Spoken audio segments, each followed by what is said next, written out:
Шел допрос делу, по уголовному делу 3 мая, связанное с встречей нашими соотечественниками Мустафы Джемилева. Пригласили меня в качестве свидетеля. Но выяснялись мотивы и обстоятельства, в частности, моего там нахождения и моих личных действий. И что Меджлис всегда пользовался или призывал народ на ненасильственные методы борьбы за свои права.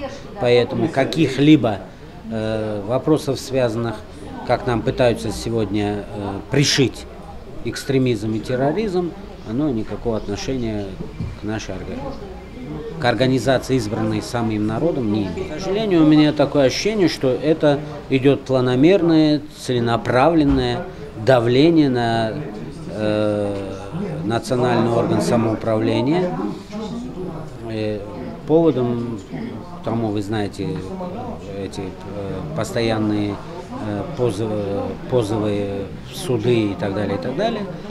И помимо этого попытка создания каких-либо альтернативных движений, которые, как практика показала и народ показывает свое отношение, достаточно негативно. Поэтому Меджлис будет всегда в центре внимания.